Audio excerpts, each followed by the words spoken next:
Hi everyone, welcome to Career Talks. In this video, we will analyze the PIB of 26th December 2020, and if you want to get the PDF of this video, you can download it from our description box. Okay, तो सबसे पहले हम preview देखेंगे कि कौन सी ministry ने कितनी PIBs release किया। देन उसके बाद वो PIB जो रिलीज किया वो हमारे सिलेबस को यूपीएससी मेंस के जो सिलेबस हैं जनरल स्टडीज के पेपर उसको किस तरीके से कवर करती हैं। ओके, सबसे पहले हम प्रीव्यू देख लेते हैं। ओके, तो सबसे पहले प्रीव्यू में देखिए जो हमारा जर्नल स्टडीज 3 का जो सिलेबस है technology economic development biodiversity environment security and disaster management उसको कुछ मिनिस्ट्रीज की जो पीआईबी जो रिलीज हुई है 26 एंड 25 दिसंबर को उसको कवर करती हैं।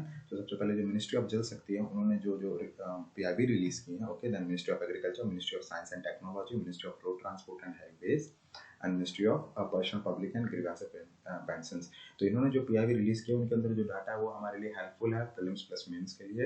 एंड ये हमारा जो यूपीएससी मेंस का प्रीलिम्स है उसका एक लास्ट क्राइटेरिया कवर करती है। देन जो हेल्थ का जो क्राइटेरिया हमारे जो यूपीएससी में जो जिस तरह के क्वेश्चन आते हैं उसको कवर करती हैं दो पीआईबीज जो ministry of health and family welfare ने रिलीज किए। ओके, तो सबसे पहले हम एनालिसिस देखते हैं। पहले जीएस3 का जो जितने भी पीआईबीज उसका एनालिसिस करेंगे, देन फिर हेल्थ सेक्टर का करेंगे। सबसे पहले देखिए पहली पीआईबी हमारी है national Jal mission launches innovation challenge for developing portable devices to test drinking water quality. Okay, तो इसमें जो नेशनल जल मिशन है उन्होंने एक इनोवेशन लॉन्च किया with the partnership of the department of promotion industry and the international trade for the development of a portable devices for water testing. What is the main objective of this national gel mission is to exercise or to bring an innovative modular or a cost effective solution to develop a portable devices that can be used at a household level to test the drinking water quality instantly, easily and accurately. Okay, what is the aim of this innovation challenge? And the aim of this innovation is to helping the farmer which addresses the water contaminations issues. Okay, then the water quality जो testing है, the water quality जो testing is the main priority under the Jal Jeevan mission, and which is an and what is the Jal Jeevan mission? It is the flagship program of under Union Government of India. Okay, then तो देखिए यहाँ पर लिखा हुआ है the Uniform Drinking Water Quality Protocol 2019. Okay, तो जो protocol जो आया था उसके अंदर कुछ इंपॉर्टेंट पैरामीटर्स है मॉनिटर्ड किया गया था for assuring the portability of drinking water. वो क्या है हम देख लेते हैं। So there are the 13 water quality parameters under the Jal Jeevan Mission, which are total alkalinity or hardness, sulfate, iron, total arsenic, fluoride, nitrate, and total calcium bacteria and E. coli thermotolerant coliform bacteria. Not detail anything. यहाँ पर एक कुछ चीज़ लिखी हुई है जो हमारे water में प्रेजेंट होती है, कुछ नहीं होती है, और जो प्रेजेंट होती है वो कितनी कितनी कितनी सब्सटेंसेस में या फिर कितने एक्सेस में होनी चाहिए। ओके, तो यहाँ पर लिखा हुआ है then what is the pH value must be maintained in the water that is 6.5 to 8.5 and what is the total dissolve ratio. Okay, and the turbidity and the chloride. Okay, तो यहाँ पर ये है 13 parameters that check the quality parameter where we check the quality of the water. Okay, under the Jal Jeevan mission. So these are the 13 water quality parameters under the Jal Jeevan missions. Okay, यहाँ से UPSC कुछ important questions पूछ सकता है prelims के लिए। यहाँ पर ये इंपॉर्टेंट है कि जो क्वालिटी पैरामीटर्स है जल जीवन मिशन के वो क्या है। तो then they will give the option and you have to find one of them. Okay, then important thing कुछ कुछ चीज़ें और उस पीआईबी में मेंशन हुए जो मैं यहाँ पर मेंशन किया वो ये है कि कुछ इंपॉर्टेंट नोट्स हैं that the people receiving a piped water supply in their homes and do not have any means to test the portability of water coming from their taps and this led to the innovation challenge. This led to the form of a partnership with the Department of Promotion and Industry. Okay, and this led to a situation wherein point of honor people are reluctant to consume tap water directly. Okay, तो यहाँ पर जैसे कुछ पानी जो pipe से आते हैं उसको हम लोग डायरेक्टली कंटेमिनेट करते हैं, डायरेक्टली ड्रिंकिंग वाटर के लिए यूज करते हैं which will harm our health. That's why जो National Jal Jeevan has launched the innovation challenge with the partnership of Department of Promotion Industries. Okay, then the last point जो इस important जो national Jal mission में वो है कि people in the Jal Jeevan mission is under the implementation in partnership with the states to enable every rural home to have a tap water connection by 2024. This is an important major this is important topic or criteria that cover Jal Jeevan Mission, that is the Jal Jeevan Mission is under implementation with the partnership with the state and to enable every rural home to have a water connection by 2024. Okay, and the aim of this mission, the main aim of this mission is to provide every rural household potable tap water in an adequate quantity and of prescribed quality on a regular and long term basis. तो ये था हमारा जो first PIB जिसके अंदर important points जो उस PIB में रिलीज किए हैं तो वो ये इतने थे। एंड देन आप कुछ पैरामीटर्स जो यहाँ पर दिए हैं आप प्लीज इसे अच्छे तरीके से रीड कर लें, they will help in answer writing too. Okay, then the second PIB जो हमारा है कि प्रधानमंत्री prime minister releases the 7th installment of financial benefit under the PM Kisan Samman Nidhi. PM किसान योजना जो स्कीम है हमारी, उसमें जो मैंने 24 की पीआईबी में बताया था कि प्रधानमंत्री जो हमारे मिस्टर नरेंद्र मोदी है वो कुछ फंड्स रिलीज करने वाले हैं under the PM Kisan scheme. तो वो फंड 25 दिसंबर को रिलीज होने थे जो कि रिलीज हो चुकी है। Okay, and the fund is the 9 crore farmer families get benefit, 18,000 crore deposit by the DBT. DBT means a direct benefit transfer. Okay, the Prime Minister said the government worked at aiming to reduce the input cost of the farmers. Okay, तो प्रधानमंत्री अपने इस PIB में कुछ कुछ important चीजें जो उन्होंने बताई है, उन्होंने बताई he listed out some further central initiatives of government like health, soil health card, neem coating of urea, scheme for distributing of solar pumps, which help in reducing the input cost for the farmers. And he also added the PM crop insurance scheme, that how the farmers get benefit from this scheme. Okay, then the एक important committee यहाँ पर दी हुई है जो जो एक important committee जो MSP के लिए जानी जाती है वो है कि देखो जो एमएसपी का जो प्राइस होता है, जो प्रोडक्शन रेशियो होता है, government fixed 1.5 time of the production cost as MSP for the farmer under the recommendation of, किस कमेटी के अंडर रिकमेंडेशन होता है, लॉन्ग स्टैंडिंग स्वामीनाथन कमेटी को। आप इस कमेटी को प्लीज याद रखें या फिर कहीं पर नोट कर लें। देन हम पीएम किसान की जो स्कीम है उसके बारे में रीड कर लेते हैं। पीएम किसान स्कीम है क्या और उसके अंदर क्या है। तो what is the objective of PM Kisan scheme? The objective is that PM Kisan is a central sector scheme with 100% funding from the government of India. और ये किस मिनिस्ट्री के अंदर है? Ministry of farmer and agriculture welfare. Okay, then the second point is the PM Kisan scheme aims to supplement the financial needs of small and marginal farmer. Okay, and this would also protect the farmer from the money lenders in the clutches of money lenders. Okay, under the PM Kisan scheme, what is the definition of family? Definition of family means what is the eligibility criteria जिसमें PM Kisan scheme में कोई enrol हो सकता है। सो eligibility criteria क्या है कि जो small and marginal farmers land holder farmer families is defined as a family comprising of house hold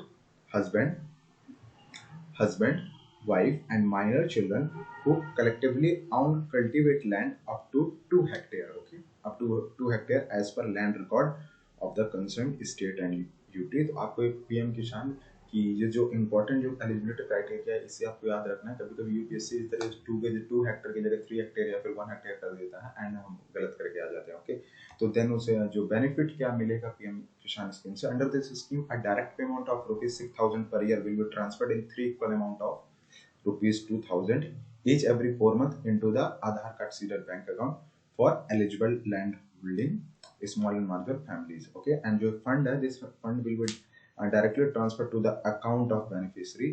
and इस स्कीम में क्या है, एक चीज और है जो इम्पोर्टेंट है, which is Aadhaar is mandatory for this scheme. Okay, then इस स्कीम को देख रेख करने के लिए जो ध्यान रखने, एक मॉनिटर करने के लिए कुछ गवर्नमेंट ने कुछ ऑर्गेनाइज किया है, that is for the effective review and monitoring of this scheme a PMU, a project monitoring unit at a central level will be set up.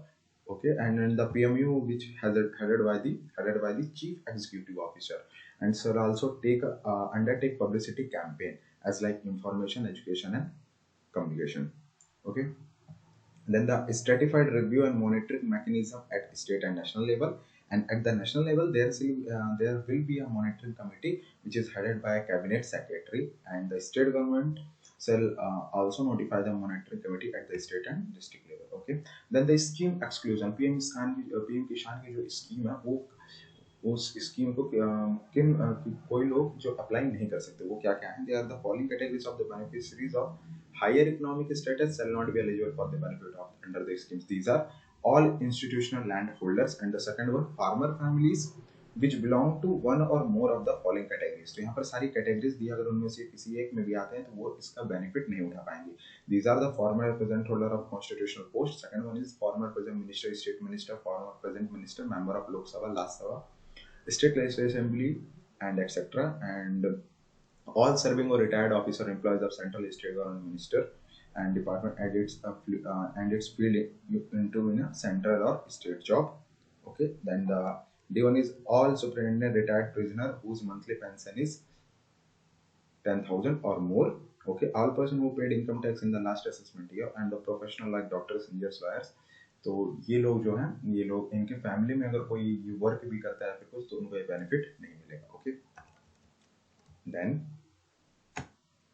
Then the good governance day के लिए ये जो हमारे GS2 का जो syllabus है, governance, constitution, polity, social justice and international relation, उसमें union हमारे जो union home secretary and department of personal and training Shri AK Bhalla releases EHRMS brochure on a good governance day. Okay, तो हम इसको देख लेते हैं EHRMS क्या है।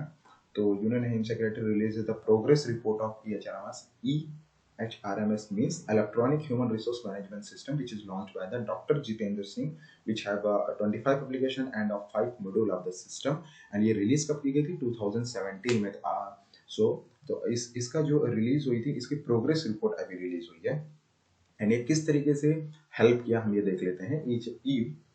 HRMS, okay, Human Resource Management System will become a good and effective tool for all the ministries in times to come। and हमारे जो ह्यूमन यूनियन होम सेक्रेटरी है, उन्होंने बोला है, he said that the application of artificial intelligence tool will greatly help in policy making and in handling of matter related to the personal things। Okay, and with the advanced version of human resource management system, employee will be able to not only see all their details with respect to service book, leave and GPF and salary, but also apply for different kind of claims, loans, advances, encashment, LTC advances, etc. on a single platform। तो आप देख लीजिए कि जो human resource management की किस चीज के लिए इंपॉर्टेंट है और वो किस तरीके से बेनिफिट कर रही है। Okay, then and HRMS, and this system has a various advantage which providing a dashboard for employee management, update and service record, e-governance in office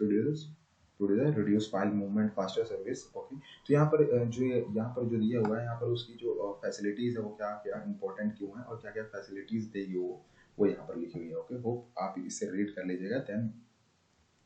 then the next PIB is on the FASTag. FASTag की जो 2 दिन से PIB release हो रही है, तो first जो PIB release हुई वहाँ पर लिखा हुआ था कि फास्टैग जो है वो कंपलसरी हो चुका है। तो यहाँ पर हम फास्टैग के बारे में देखेंगे, फास्टैग के बारे में देखेंगे क्या है PIB में, फास्टैग के बारे में क्या दिया हुआ है। ओके, तो about the FASTag is simple to use, a relatable tag which enable the automatic deduction of toll charges and let you pass through the toll plaza without stopping for cash transactions। Okay, and your FASTag is linked to a prepaid account for which applicable toll amount is deducted।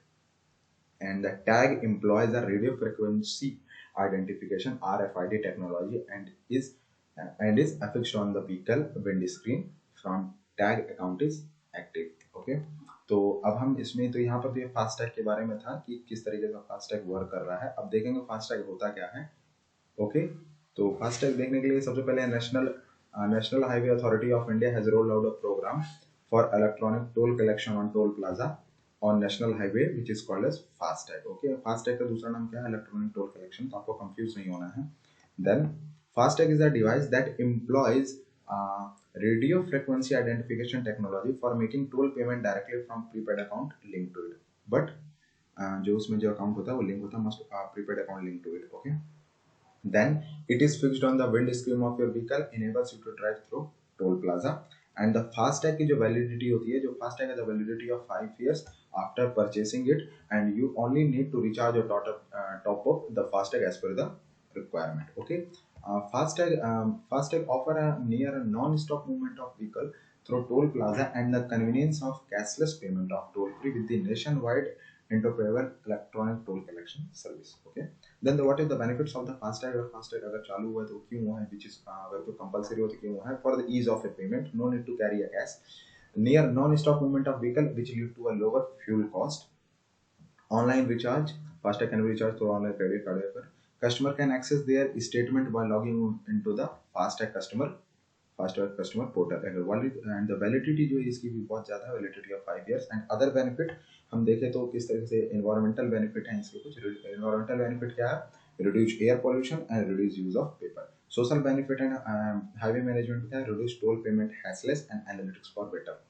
Okay, analytics for better highway management, okay. The economic benefit क्या है, economic benefit of the FASTag is reduce effort in the management and toll plaza and reduce effort in monitoring centrally। तो hope आपको FASTag जो release हुआ है वो आपको समझ में आया होगा। देन हम देखते हैं note that the FASTag is compulsory for the everyone, okay. Then हमारे जो यूनियन मिनिस्टर है, जो हमारे road transfer highway MSC Nitin Gadkari, उन्होंने इनॉग्रेट किया laid the foundation of 27 highway project in Assam today, okay. तो हम देखेंगे उस जो प्रोजेक्ट है उसमें से क्या क्या चीज़ इंपॉर्टेंट है, और उसमें कुछ कुछ चीज़ें पार्क के बारे में एंड रिवर्स एंड कुछ ब्रिजेस के बारे में नाम दिए हैं जो कि आसाम में है, ओके। तो देखते हैं Shri Gadkari announce construction of multi modal logistic park in the Silchar which is in Assam and this will be the second MMLP in Assam after one being made in Jogighopa, okay. तो ये सेकंड है, जो फर्स्ट था वो आसाम में पहले भी बन चुका है जो कि जोगीघोपा है। And the state government will provide a 200 bigha land in Harinakara village along with the Barak river, okay. मैंने यहाँ पे कुछ पॉइंट्स मार्क किए हैं जो पूछे जा सकते हैं यूपीएससी में, जैसे जो बैरक रिवर वो कहाँ फ्लो करती है and the multi modal logistic park जो सिलेचर में है अब वो कहाँ पर है, okay. Okay, then the minister also announced the construction of Dhubri-Pulbari Bridge will begin in the coming of months, and this will reduce the distance between two places in Meghalaya, in Assam and Meghalaya by 203 kilometers. Okay, तो ये थी news. And then हम next news में चलते हैं। Next news में जो IISF है, इंडिया इंटरनेशनल साइंस फेस्टिवल 2020, इस पे कुछ कुछ सेशंस होते हैं, कुछ कुछ मीट्स होते हैं, उसमें कुछ टॉपिक्स या फिर टाइटल्स जो होते हैं या फिर सेशन पे कुछ टॉपिक्स पे लोग जो मिनिस्टर्स होते हैं वो उन पे बताते हैं कि इंडिया किस तरीके से ग्रोथ किया। तो वैसे वैसे जो IISF 2020 है उस पर एग्रीकल्चर साइंटिस्ट मीट हुई और उसमें उन्होंने कुछ कुछ चीज़ एम्फेसाइज किया, ओके, कुछ कुछ चीज़ उन्होंने बताया। सो agriculture scientist meets is an significant event for the IISF 2020। तो उसमें क्या क्या चीज़ें बात हुई हम इसको देखते हैं। और व्हाट उस एग्रीकल्चर जो जो एग्रीकल्चर का जो सेशन था, एग्रीकल्चर साइंटिस्ट मीट, वो उसका टॉपिक क्या था, टॉपिक था synergism and trade off in sustainable agriculture, okay. जो IISF ये क्या करता है, it provide a common platform for all means for agriculture scientists, farmer teachers, students to actively participate and discuss the various emerging topics such as synergism and trade-off in sustainable agriculture, NRM challenges, policy framework and etc. आप यहाँ पर से read कर सकते हैं। तो IISF में नाम न सिर्फ एग्रीकल्चर के बारे में बात होती है, मतलब एवरी अदर एक्सपर्ट जैसे साइंस के बारे में बात होती है उसमें, और जितने भी इंपॉर्टेंट करंट टॉपिक्स होते हैं उसमें व्यूज रखे जाते हैं by all the ministers, okay. Title था in the session title is synergism and the trade-off in sustainable agriculture. In this session, the minister emphasized that need of big data analysis, artificial intelligence for decision support system. उन्होंने कुछ कुछ चीजें उसमें point की है। and they focused on the sustainable agriculture for zero hunger and poverty free nations. And he also pointed out that the agriculture greatly impact all pillars of our structure, that is environmental, economic and sustainability, social sustainability. That's why he focused on the sustainable agriculture for zero hunger and poverty free nations, okay। Then and there is a need to look for the sustainable agriculture, and this can be achieved through the integration of ecological, economic and environmental social aspects, okay। Then again he expressed that despite research support and evidence of no productive loss, farmers are reluctant to adopt sustainable agriculture practice only because of the lack of economic incentives, okay, because of the lack of the economic incentives, and the farmers have no having a productivity loss, and they are reluctant to adopt a sustainable agriculture practices, okay। So उन्होंने वहाँ पर कुछ suggestions दिए हैं, वहाँ पर suggestions ये दिए हैं। He expressed his desire that economic incentives must be given to the farmers for the adaptation of sustainable technologies। बहुत सारे जो farmers वो sustainable technologies को use नहीं करते, that's why हमारे जो agriculture के जो कुछ pillars हैं वो बार बार जो affected हो रहे हैं, जैसे कि agriculture greatly impact all the pillars of our structure, that is environmental, economic and social sustainability। That's why इस PIB में उन्होंने sustainable agriculture for zero hunger and poverty free education पे फोकस किया है। एंड देन वहाँ पर कुछ suggestions है। सजेशंस ये थे कि he express that the economic incentives must be given to the farmers for the adoption of sustainable technologies. इसे आप मीन्स राइटिंग में यूज कर सकते हैं। ओके, देन वहाँ पर कुछ लास्ट फ्यू ईयर्स में जो एग्रीकल्चर में क्या क्या चेंजेस है वो बताया गया कि the performance of the agriculture sector has improved significantly in the last few years. The ministers emphasize on a need to double the export of our agriculture commodities by 2025, and we have a growth of 3.5 3.5 and the from last year हमारा 3.5 था, अभी 4% हो गया। Okay, तो किस तरीके से हम किस तरीके से जो एग्रीकल्चर है वो ग्रोथ हो रहा है, और उसकी और ग्रोथ के लिए हमें सस्टेनेबल टेक्नोलॉजीज हमें फार्मर्स को प्रमोट करना चाहिए for adopting the adaptation of sustainable technologies. He also focused on the production of oilseed crops and other crops which are import. Okay, जैसे यहाँ पर लिखा है he also focused on the production of oilseed crops and other which are import। तो हम कोई भी चीज़ import करते हैं तो कभी कभी यूपीएससी इस तरह क्वेश्चन पूछता है कौन सी चीज़ हम इंपोर्ट करते हैं, कौन सी चीज़ एक्सपोर्ट करते हैं। तो देखिए यहाँ पर कुछ चीज़ें होते हैं जो हमें एलिमिनेशन में हेल्प करती हैं। दैट्स वाई मैंने इसे यहाँ पर डाला कि also focused on the production of oilseed crops and other crops which are import। Okay, and then the repeated cropping, and then वहाँ पर एक चीज पॉइंट आउट की गई है for the cropping pattern that many farmers approach that pattern, that is a repeated cropping pattern, and this kind of a cropping pattern exploits the natural resources and threatens the state of soil health day by day। Okay, and therefore he suggested the shifting towards crop diversification। Okay, तो एक यहाँ पर एक अच्छा सा point out निकलता है कि आप किस तरीके से इसको मेंस के हिसाब से एंड क्रॉप डाइवर्सिफिकेशन पे एक अच्छा सा ऐसे भी लिख सकते हैं, एक इंडियन एग्रीकल्चर किस तरीके से वर्क करना चाहिए। और ये हमारे GS1 पे जो इन्वायरमेंट का, GS3 जिसमें इन्वायरमेंट है और GS1 जिसमें ज्योग्राफी है, वहाँ पर ये एक लार्ज क्राइटेरिया कवर करता है। ओके, क्रॉपिंग पैटर्न जो है हमारे इंडियन एग्रीकल्चर को किस तरीके से अफेक्ट कर रहा है और उसके लिए हमें क्या, उसके लिए फर्दर हमें क्या चीज करना चाहिए हमें। Okay, so we must shifting towards the crop diversification, and the inclusion of short duration crop can save the resources and help the soil from the degradation। Okay, तो ये था हमारा GS3 का होल जितने भी GS3 में important PIBs हैं जो हमारे GS3 को कवर करती हैं, तो वो हमने सारी डिस्कस कर लिए। देन अब हेल्थ सेक्टर से करेंगे। हेल्थ सेक्टर में क्या करना है, हेल्थ सेक्टर में जो हमारी जो सेंट्रल गवर्नमेंट है, central government for the roll out of covid vaccine, अगर जैसे ही अगर वैक्सीन आते हैं देन गवर्नमेंट किस तरीके से उसको डिस्ट्रीब्यूट करेगा एंड देन कैसे वर्क करेगा, उसके लिए गवर्नमेंट कुछ कुछ रोल आउट की है।